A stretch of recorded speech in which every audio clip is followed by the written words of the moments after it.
கூந்தல் உலர்த்தியது இது கன்னியாகுமரி மாவட்டங்களில் பண்ணுவாங்க. ரோஸ்ட்னு கூட நம்ம ஊரில் பண்ணுவாங்க.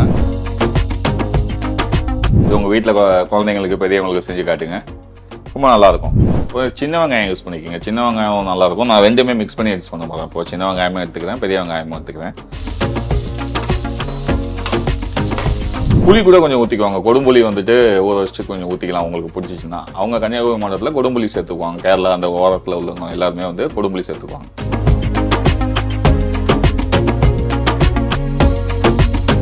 கோகோனட் ஆயில் அது லாஸ்ட்டாக டாப்பிங் மாரி இருந்துச்சுன்னா அது கொஞ்சம் மனமாக இருக்கும்.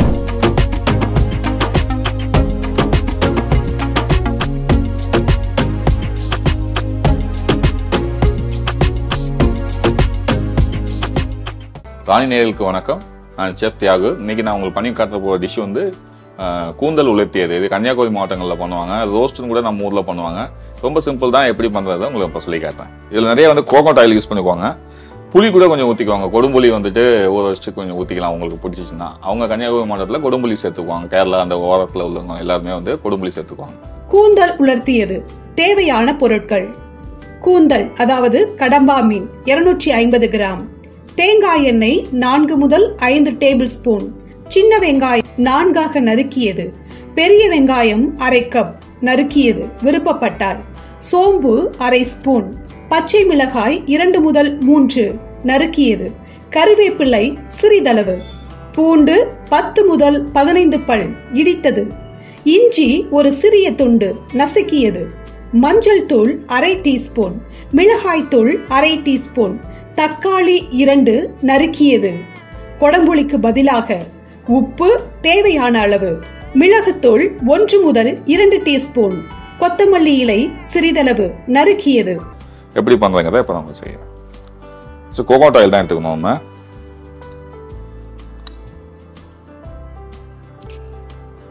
ஒரு 4 ஸ்பூன் வச்சுக்கோங்க. ஒரு சின்ன வெங்காயம் யூஸ் பண்ணிக்கோங்க. சின்ன வெங்காயம் நல்லாயிருக்கும். நான் ரெண்டுமே மிக்ஸ் பண்ணி யூஸ் பண்ண போகிறேன். இப்போ சின்ன வெங்காயமும் எடுத்துக்கிறேன், பெரிய வெங்காயமும் எடுத்துக்கிறேன். ஃபஸ்ட்டு டெம்பரிங் பண்ணும்போது நம்ம சோம்பு போட்டுக்கோங்க. ஏன்னா சீ ஃபுட்டில் போடுவாங்க. இது நல்லா உங்களுக்கு தகுந்த மாதிரி ஸ்பைசியாகவும் ஏற்றிக்கலாம். நீங்கள் ஸ்பைசி குழந்தைங்க இருக்காங்கன்னா உங்களுக்கு பண்ணி கொடுக்குறது நல்லாயிருக்கும். எப்படி பண்ணுறத இப்போ நான் சொல்கிறேன். இப்போ ஹீட் ஆகிடுச்சு உங்களுக்கு பேனு. சோம்பு போட்டுருக்கோம், அது பொரிஞ்சிச்சு லைட்டாக கலர் மாறிச்சு. நமக்கு காற்றுக்காண்டியே கிரீன் சில்லியும்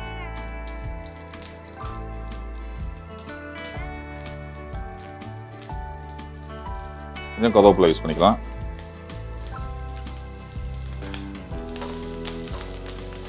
நம்ம பூண்டு வந்து இடித்து வச்சுருக்கோம். பூண்டு வந்து இடித்த பூண்டெல்லாம் யூஸ் பண்ணிக்கலாம், நல்லாயிருக்கும். அதேமாரி இஞ்சியும் வந்துட்டு ஃபஸ்ட்டு யூஸ் பண்ணிடுறோம். ஏன்னா அது அப்புறம் நல்லா மனமாகவும் இருக்கும்.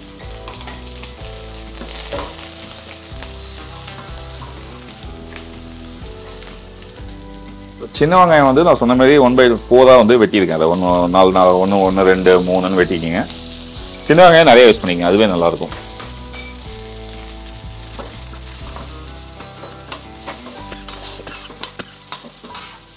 கொஞ்சம் பெரிய வெங்காயமும் நான் ரெண்டுமே யூஸ் பண்ணுறேன், முன்னாடியே சொல்லிட்டேன் உங்கள்கிட்ட.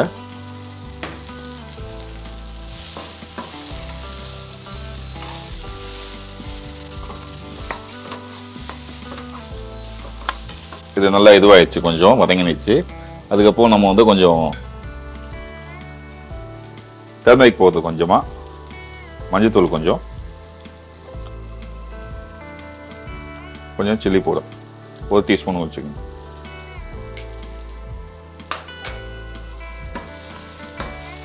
இந்த மசாலா கொஞ்சம் குக் ஆகட்டும், இல்லைன்னா ராவாக இருக்கும் உங்களுக்கு. ஏன்னா ஸ்குட்டு சீக்கிரமாக பாயில் ஆகிடும். அதனால கொஞ்சம் முன்னாடியே பண்ணிருக்கேன். அப்போ நம்ம க்ளீன் பண்ணி வச்சிருக்க ஸ்குட்டு,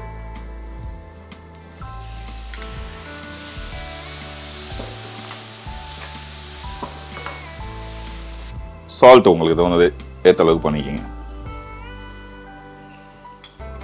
நம்ம கொடும்புளி சொல்லியிருந்தேன் நான், கொடும்புளி வேணா நீங்கள் சேர்த்துக்கலாம் அப்படின்னு.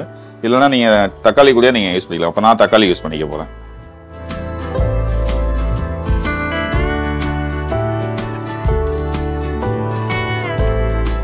இதில் கொஞ்சம் தண்ணி ஊற்றிட்டு நீங்கள் விட்டுருங்க. நல்லா பாயில் ஆகிடும், மேஷி ஆகிடும். அந்த ஆனியன் எல்லாமே வந்துட்டு உங்களுக்கு வந்து இதாகிடும்.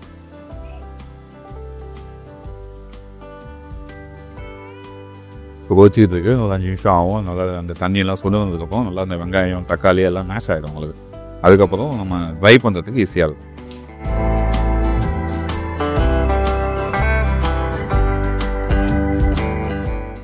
பார்த்தீங்கன்னா தண்ணி சுண்டிகிட்டே இருக்குது. இது ஆல்ரெடி ஆயிடும், பாயில் ஆகிடுது. ரொம்ப ஓவர் குக் பண்ணினா இது ரப்பர் மாதிரி ஒரு ஃபீல் வரும் உங்களுக்கு.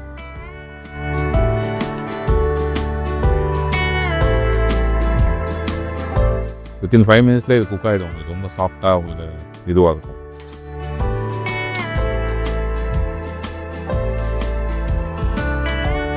நல்லா ட்ரை ஆனதுக்கப்புறம் நீங்கள் மிளகுத்தூள் லைட்டாக சேர்த்துக்கங்க. ஏன்னா காரத்துக்காண்டி அப்புறம் அந்த டேஸ்ட்டு உங்களுக்கு கிடைக்கும். இந்த ரோஸ்ட்டு வர மாதிரி.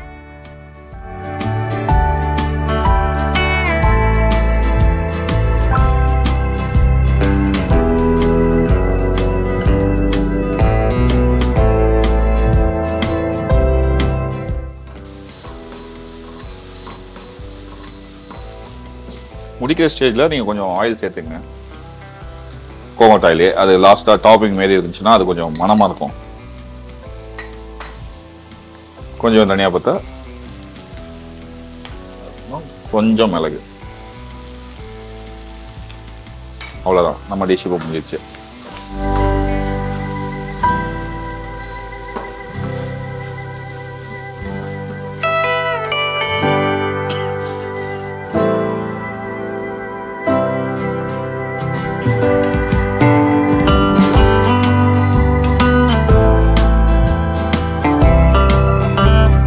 இப்போ நம்ம கூந்தல் உலர்த்தியது ரெடி ஆயிடுச்சு. இது உங்கள் வீட்டில் குழந்தைங்களுக்கு பெரியவங்களுக்கு செஞ்சு காட்டுங்க. ரொம்ப நல்லாயிருக்கும். வணக்கம், தேங்க்யூ.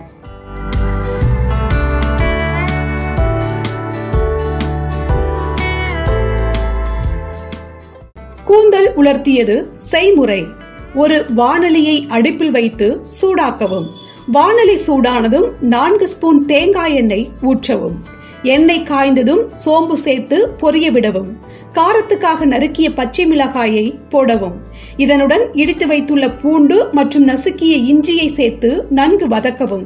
4ஆக வெட்டிய சின்ன வெங்காயத்தை சேர்த்து வதக்கவும். சின்ன வெங்காயம் மட்டுமே பயன்படுத்தினால் சுவை கூடும். விருப்பப்பட்டால் நறுக்கிய பெரிய வெங்காயத்தையும் சேர்த்து மொத்தமாக அனைத்தையும் நன்கு வதக்கவும்.